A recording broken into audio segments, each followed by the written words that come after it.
چہرہ مسکراتا دیکھ کر دل جھوم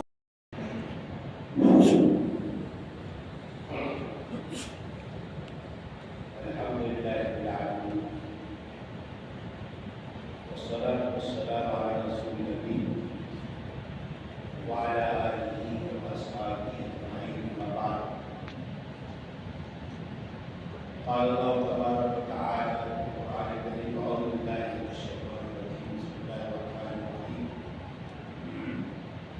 ولله ملك السماوات والأرض يخلق ما يشاء يهب لمن يشاء إناثا ويهب لمن يشاء الذكور أو يزوجه ذكرانا وإناثا ويجعل من يشاء عقيما انه عليم قابل احترام میرے بزرگوں اور میرے دینی بھائیوں، تاریخ عالم کو مطالعہ کیا جائے تو یہ بات روز روشن کی طرح واضح ہو جاتی ہے کہ دنیا کے مختلف ممالک اور دنیا کے مختلف مذاہب میں عورت اپنے بنیادی حقوق سے بھی محروم تھی۔ فرانس میں عورت کو آدھا انسان سمجھا جاتا تھا اور یہ تصور کیا جاتا تھا کہ یہ برائیوں کی جڑ ہوتی ہے۔ چین میں عورت کے بارے میں تصور تھا کہ اس میں شیطانی روح ہے اور وہ گناہوں کی طرف دعوت دیتی ہے۔ جاپان میں عورت کے بارے میں تصور یہ تھا کہ وہ گندگی ہے اور عبادت گاہوں کے قریب بھی وہ نہ ہے۔ عیسائی مذہب میں عورت کو معرفت الہیت کی راستے میں رکاوٹ سمجھا جاتا تھا اور اسے کہا جاتا تھا کہ وہ کنواری ہی رہے، شادی نہ کرے، مردوں کو راہی بند کر دے۔ ہمارے ہندوستان کے اندر عورت کے خادم کا جب وہ مر جاتا اور اس کی چیتا کو آگ لگائی جاتی تو عورت کو پھر جیوت حق نہیں تھا، اس کو کہا جاتا کہ تم اپنے پتی کی چیتا کی آگ تم بھی جل کر ختم ہو جائے اور اس کو ستی کی رسم کہا جاتا۔ خود عرب میں اسلام سے پہلے لڑکیوں کو زندہ گلگور کر دیا جاتا تھا، دفن کر دیا جاتا تھا۔ قرآن کہتا ہے وَإِذَا بُشِّرَ أَحَدُهُم بِالْأُنثَىٰ ظَلَّ وَجْهُهُ مُسْوَدًّا كَظِيمًا۔ جاہلیت میں کسی کو لڑکی کی پیدائش کی خوشخبری دی جاتی تو اس کا چہرہ ہمارے غصے کے سیاہ ہوتا تھا۔ يتوارى من القوم ما سوء وبشر به أيمسك على هون من يمسك بالتراب على سامع۔ وہ سوچتا کہ میں عزت کے ساتھ اس کو دفن کر دوں یا ذلت کے ساتھ اس کو باقی رکھوں۔ قرآن کہتا ہے دونوں فیصلے کتنے برے ہیں، کتنے غلط ہیں۔ عزت کے ساتھ دفن کر دوں اور ذلت کر اس کو باقی رکھوں، دونوں فیصلے۔ قربان جائیے رحمۃ للعالمین پر ایسے ماحول میں، ایسے حالات میں جب رحمۃ للعالمین دنیا میں تشریف لائے تو آپ نے کہا لوگوں عورت اگر بیٹی ہے تو تمہاری عزت ہے اور تمہاری بہن ہے، تمہاری ناموس ہے اور تمہاری بیوی ہے، تمہاری شریک حیات اور تمہاری زندگی کے ساتھی ہے، اور اگر ماں ہے اس کی جنت ہے. وجود ذات سے ہے تصویر کائنات کا رنگ. عورت کے بغیر دنیا کا وجود نہیں ہو سکتا, تصور نہیں ہو سکتا. آپ نے بڑی پیاری حدیث نہیں اور عورتوں کے بارے میں اعلان کر دیا, ما اقرب النساء الا کریم وما اهانهن الا لئیم. عورتوں کی عزت ایک شریف النفس انسان ہی کر سکتا ہے, اور عورتوں کی بے عزتی ایک کمینہ ہی کر سکتا ہے. کمینہ میں یہ کہہ رہا ہوں لئیم, اللہ کی طرف پر لئیم کمینہ جو عورتوں کی بے عزتی کرے, تحقیر کرے, توہین کرے, اس کو کیا کہنا ہے سننا اپنے حدیث میں لئیم کمینہ ہے وہ. تو عورت جب ماں کی شکل میں آپ نے فرمایا الجنت اقدام الامہات, یہ جنت تمہاری ماں کے قدم کرے. عورت اگر بیوی کی شکل میں ہو, اللہ نے فرمایا دنیا تم ہو بتا خیر ہوتا ہے دنیا المرأة الصالحہ. یہ دنیا پورا سال سامان ہے, اور اس میں بہترین سامان, بہترین اگر کوئی چیز ہے وہ نیکی. صرف یہ نہیں کہا, یعنی یہ نہیں کہا المرأة الصالحہ نیک بیوی ہے, نیک بیوی کہا. اگر بیٹی ہے تو اللہ نے فرمایا من کان لہ انثى فلم یعدها ولم یہنها ولم یؤثر ولده علیها ادخلہ اللہ الجنہ او کما قال علیہ السلام. فرمایا میرے آقا نے اگر کسی کے گھر لڑکی پیدا ہو اور اس کو نگہبان نہ کرے اور اس کی بے عزتی نہ کرے اور اپنے لڑکوں کو اس پر ترجیح نہ دے, لڑکیوں پر لڑکوں کو ترجیح نہ دے, اللہ اس کو جنت میں داخل کرے. میری آقا نے یہاں تک فرمایا کہ اگر گھر میں کوئی چیز لائے اور لڑکے اور لڑکے دونوں تقسیم کرنا ہے تو کہا کہ پہلے لڑکی کو دو بعد میں لڑکے کو. کہا کہ لڑکی کی عزت کرنے والے کو اللہ اس کے اوپر جہنم کی آگ حرام کر دیتے. آپ کے ساتھ آجا تکرہ البنات فإنہن یورثن الغالبات. دیکھو لڑکیوں سے نفرت مت کرو, ارے یہ تو بڑی ہمدرد ہوتی ہے, خیر خواہ ہوتی ہے اور بڑی قیمتی ہوتی ہے, بڑی قیمتی. لڑکیوں کے اوپر, عورت کے اوپر اسلام نے معاشی حفاظت نہیں رکھی, اس پر بوجھ بھی ڈالا. اگر وہ شادی سے پہلے ہے تو باپ کے ذمہ اس کی معاشی حفاظت ہے, شادی ہو جاتی ہے شوہر کے ذمہ اس کی معاشی حفاظت ہے, شوہر کا انتقال ہو جائے بچوں کے اوپر اس کی معاشی حفاظت ہے, اور شوہر کا انتقال ہو جائے اور اولاد نہ ہو تو پھر باپ پر, بھائی پر اور چچا پر جو بھی اس کے رشتہ ہو اس پر اس کی حفاظت ہوتی ہے. اور عورتوں کو 4 طریقے سے میراث وراثت حصہ ملتا ہے. عورتوں کو باپ کے حصے میں بھی حصہ ملتا ہے, میراث میں وراثت میں. عورت کو شوہر کی طرف سے حصہ ملتا ہے, عورت کو اولاد کی طرف سے حصہ ملتا ہے, اور بعض مسائل میں عورت کو بھائی اور بہن کی طرف سے حصہ ملتا ہے. آپ نے صاف کہا کہ دیکھو وراثت کا حصہ کو محروم مت کرو. اور ایک بڑی پیاری حدیث کہی کہ من قطع میراث وارثه قطع اللہ میراثہ من الجنة یوم القیامہ او کما قال علیہ السلام. جو اپنے وارث کو اس کے وراثت کے حصے سے محروم کر دے گا, اللہ قیامت کے دن اس کے جنت کے حصے سے اس کو محروم کر دے گا. یہ جو بہنوں کو حصہ نہیں دیتے ہیں اور بہنوں کو کہتے ہیں کہ ابا نے شادی کی تو ابا نے تمہاری شادی نہیں کرنے دیتے, تمہیں کوئی حصہ دیتے. وہ بہن اگر بھائی ہوگا تو اس کو حصہ دیتے, بہن کو بن کر تو لوگ اللہ کو تہمت لگا رہے ہو, بہن کا ہی کو بن کے حصہ بھائی بن کر آتا تو حصہ دیتے. اور عورتوں کو قرآن کی آیت میں مقدم کیا.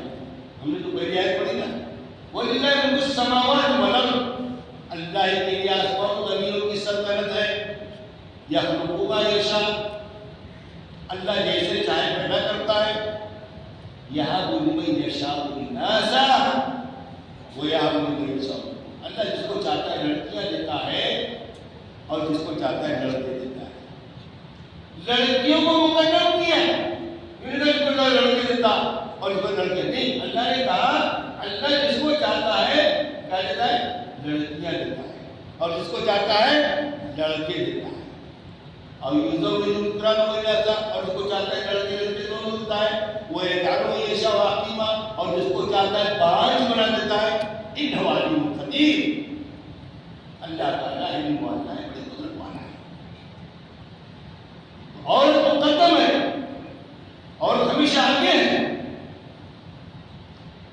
یہ تو یورپ کا پروپیگنڈا ہے کہ عورت کو پیچھے کر دیا, عورت کو ذلیل کر دیا, نوز باللہ چاہنے والوں کو مقید کر دیا. تو یورپ کا پروپیگنڈا ہے. اسلام میں ان کا مقام بہت بلند ہے. وہ یہ چاہتے ہیں کہ جیسے مرد ہے ویسے مساوات میں عورتیں بھی کام کرے, آفیسز میں کام کرے. ارے بھائی, اگر برابر دونوں ہوتے تو دونوں کی جسمانی ساخت کیوں الگ الگ ہے؟ دونوں کی جسمانی اور ذہنی طاقت کیوں الگ الگ ہے؟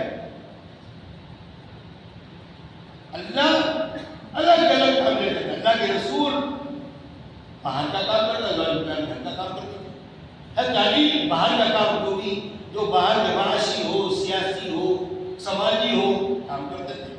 اور فاطمہ گھر میں آٹا چکی پراٹھا پیستی تھی, روٹیاں بناتی تھی, گھر صاف کرتی تھی, بچے کو پرورش کرتی تھی. یہ پوری تعلیم.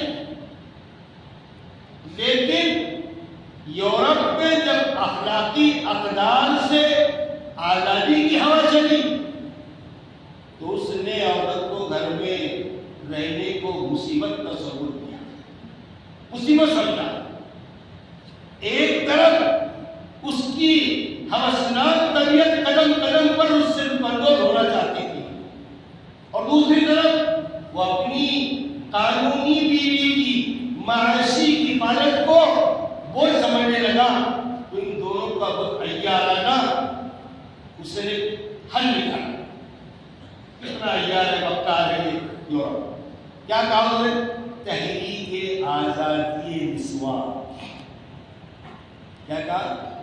تحریک آزادی. اور پھر قیدوند ہے, ذلیل ہے, چار دیوار میں بند پڑے گی ہے, ان کو باہر نکالو. نعرہ لگایا کہ عورتوں تم کہاں پر ہو؟ ارے باہر نکلو, بڑے بڑے مناصب اور بڑے بڑے اعزاز ہمارا انتظار کر رہے ہیں. اسمبلیوں کے اندر, پارلیمنٹ کے اندر منسٹریاں تمہارے لیے ہیں, وزارتیں تمہارے لیے ہیں. اب یہ بڑے میناروں سے وہ عورتیں گھر سے باہر نکل آئی. اب اس کو کلرک بنا دیا, پرائیویٹ سیکرٹری بنا دیا, اس کو سیلز گرل اور ماڈل گرل بنا دیا دھیان چھپانے کے لیے. پھر وہ عورت جس کے سر پر عزت و آبرو کا تاج تھا, پھر وہ عورت جس کے گلے میں عزت اور پاکدامنی کا ہاتھ تھا, وہ مارکیٹ میں تجارتی منڈیوں میں ایک شو پیس بن کر رہ گئی جس سے مرد اپنے دل پر موزی کرتا. اور عجیب بات ہے, اگر وہ گھر میں شوہر اور بچوں کے کھانا پکائے اور گھر کا کام کاج کرے تو یہ رجت پسندی. اور وہی عورت اگر ہوائی جہاز میں ایئر ہوسٹس بن کر مسافروں کی ہمسناک نگاہوں کا نشانہ بن کر ان کی خدمت سے, تو کہا کہ یہ رجت پسندی. گھر کے کاموں کی صفائی کرے, کپڑے دھوئے, پکوان پکائے, تو کہا یہ اس کی ذلت رسوائی. اور دفتروں کے اندر اگر افسروں کی ناز برداری کرے, ان کی دلجوئی کرے, تو کہا کہ یہ ذات پینا لگتا ہے. یہ عورتوں کو باہر نکال دیا, فیملی سسٹم ختم ہو گیا. فیملی سسٹم باقی نہیں ہے. مرد بھی اپنے آفس میں چلے گئے, عورتیں بھی اپنے آفس میں چلے گئی, اور جو بوڑھے ہوتے ہیں دادا دادی نانا نانی وہ اولڈ ہاؤس دارالصوفہ کے اندر ڈال دیے گئے. اب جب باپ اپنے آفس کی پارٹی میں چلے جا رہا ہے اور ماں بھی اپنے آفس میں تو آفس کی پارٹی میں جا رہی ہے, دونوں نے کہا بچوں سے کہ ہم دونوں پارٹی میں ہم بھی جا رہے ہیں, ہم بھی جا رہے ہیں, بچوں سے ہم کیا کرنا, چلو اپنی پکنک بنائیں گے اور پارٹی میں. اب اپنی کوئی بھی ضرورت نہیں ہے, فیملی سسٹم ختم ہو گیا. روس کے آخری صدر میخائیل گورباچوف نے کتاب لکھی اسٹیٹس آف وومن, عورت کا مقام. اس میں اس نے صاف اعتراف کیا کہ ہم نے چند معاشی فوائد کے لیے عورت کو گھر سے باہر نکال دیا. فائدے تو بہت تھوڑے ہوئے لیکن نقصان بہت زیادہ ہو گیا. فیملی سسٹم ختم ہو گیا, بچوں کی تعلیم تربیت کچھ کو کوئی نظام باقی نہیں رہا. اور میں ایک تحریک چلا رہا ہوں کہ اس عورت کو باہر نکال دی گئی ہے اس کو پھر گھر میں لایا جائے, کیونکہ اگر یہ سلسلہ چلا تو پھر ہماری قوم پوری کی پوری ہلاک اور برباد ہو جائے. یہ جو سسٹم چل رہا ہے وہ یہ کہ خالد اچھب کی نہ تھی, علم سسٹم میں گانا تھی, اب ہے شب محفل پہلے چلا کے کھانا تھی. اب سب محفل کی شرح بنی ہوئی ہے اور پروانے بن جا رہے ہیں, اور گھر کا پہلے شراب تھی وہ جب اچھا ہی لگا. یہ آج بھی ہماری یعنی یہ نعرہ لگایا تھا بچی بچی بچاؤ بچی پڑھاؤ. ہم نے کب انکار کیا بچی کو؟ بچی کا تو سب سے زیادہ سرانے والا اسلام ہے, پڑھانے کے لیے آگے بڑھانے کے اسلام ہے. کچھ حجاب کے ساتھ کچھ پردے کے ساتھ میں کرنا کرتی اس مسکان لڑکی کو اور وہ جیسی میری بیٹیوں اور بہنوں کو سلام کرتا ہوں کہ 50 بھیڑ چیر کر وہ پردہ کرتے ہوئے آگے بڑھی اور نعرے ٹکے لگا کر وہ پردے کے ساتھ اندر تعلیم لائی. جو اکبر اللہ والی نے کہا نا بے پردہ کل جو نظر آئے چند بیویاں, اکبر زمین میں غیرت قومی سے ڈر گیا. پوچھا جو میں نے آپ کا پردہ وہ کیا ہوا, کہنے لگی کہ عقل پہ مردوں پہ پڑ گیا. مردوں پہ کہا مردوں پہ پڑ گیا کہتے لگتے ہیں. ہم نہیں انکار کرتے ہیں, پڑھائیں گے, لیکن اکبر آبادی کا دوسرے اشعار اپنے سامنے رکھیے. تم شوق سے کالج پہ پڑھو, پارک میں پھولو, جائز ہے غباروں پہ اڑو, چرخ پہ جھولو, پر ایک سخن بن گئے آج اس کی رہیا, اللہ کو اور اپنی حقیقت کو نہ بھولو, اللہ کو اور اپنی حقیقت کو نہ بھولو. آج ڈاکٹر بنا رہے ہیں, انجینئر بنا رہے ہیں, ڈاکٹر رہے ہیں, فرد کفایت کی طرف تو پورے دھیان دے رہے ہیں, اور فرض عین دین کی بنیادی تعلیم اس کی طرف توجہ نہیں دیا. بلکہ سامنے جو کچھ ہو رہا ہے, دین کی بنیادی تعلیم دلانا ہر باپ کے ذمہ ہے کہ وہ اپنے ہر بچے اور بچی کو سچا پکا مسلمان. آپ کو نہیں پوچھا کہ ڈاکٹر کو نہیں بنایا, بچے کو انجینئر کو نہیں بنایا, بچے کو انجینئر کو نہیں بنایا, پروفیسر لیکچرار کو نہیں بنایا. یہ پوچھا جائے گا سچا پکا مسلمان کو نہیں بنایا. دین کی بنیادی تعلیم کو نہیں دی, جس طرح کی دلانا ہو اس کو دلانا بہت ضروری ہے. اور اس کے متعلق بہت ساری باتیں ہیں, لیکن یہ بات ضروری ہے کہ ہم دیکھو ہوتا ہی ہے کہ آج ہم بڑے بڑے تعلیم دے رہے ہیں اور بہت معمولی باتیں اس کو معلوم نہیں ہوتی. میں ایک بات قصہ سناؤں. IAS کا ایگزام ہوتا ہے, سب سے بڑا امتحان ہوتا ہے, اور یہ اس کے بعد بچے کامیاب ہونے کا کلیکٹر کمشنر یہ بنتے ہیں IAS. اس کا ایک انٹرویو ہوتا ہے. تو علی گڑھ مسلم یونیورسٹی کے سابق وائس چانسلر سید حامد صاحب, انہوں نے ایک معراج نام کی لڑکی آئی, اس سے پوچھا کہ دیکھو تمہارا نام معراج ہے, انٹرویو لیتے ہوئے سیرت میں بھی معراج کا لفظ آتا ہے, کیا معنی معراج کا, کیا واقعہ ہے؟ صاحب کا آئی ڈونٹ نو اباؤٹ معراج, وہ معراج کا واقعہ مجھے نہیں پتا. خیر انہوں نے اور ایک ادھر سوال کیا, انہوں نے پوچھا کہ حضرت فاطمہ حضور کی کون؟ تو نعوذ باللہ 1000 بار نعوذ باللہ کہہ رہا ہوں کہ اس نے یہ کہا کہ حضرت فاطمہ حضور صلی اللہ علیہ وسلم کی بیوی۔ یہ وہ امتحان ہے IAS کا جو سب سے ٹاپ کا امتحان ہوتا ہے، اور اس بچی کو میرا نہیں معلوم، اور یہ معلوم کرتا ہے کہ رسول کی چہیتی لاڈلی میں بھی فاطمہ تھی، اور نعوذ باللہ 1000 بار وہ کہ حضور کی بیوی۔ اور اس زمانے کے اندر میں دیکھیں باندیوں کو بھی معلومات تھی، اور عورتوں کو بھی، عورتیں ایسی معلومات ہوتی تھی کہ امیر المومنین کو ٹھیک کر دیا کرتے تھے۔ ایک مرتبہ کیا ہوتا ہے کہ جب 2 مرد نہ گواہ کے، ایک مرد 2 عورتیں، تو حضرت عمر کے قضیہ آیا تو حضرت عمر نے یہ کہا کہ 2 عورتوں کو تم دونوں سے الگ گواہی لوں گا، تم سے الگ پوچھوں گا گواہی اور تم سے الگ پوچھوں گا۔ تو اس عورت نے دونوں میں سے کہا کہ امیر المومنین آپ قرآن کی تعلیم کے خلاف جا رہے ہیں۔ ہاں جی، اس عورت نے ڈٹ کر کہا کہ اس قرآن میں آتا ہے اِنَّ يَكُونَا رَجُلَيْنِ وَرَجُلٌ وَامْرَأَتَانِ مِمَّنْ تَرْضَوْنَ مِنَ الشُّهَدَاءِ أَنْ تَضِلَّ إِحْدَاهُمَا وَتُذَكِّرَ إِحْدَاهُمَا الْأُخْرَىٰ۔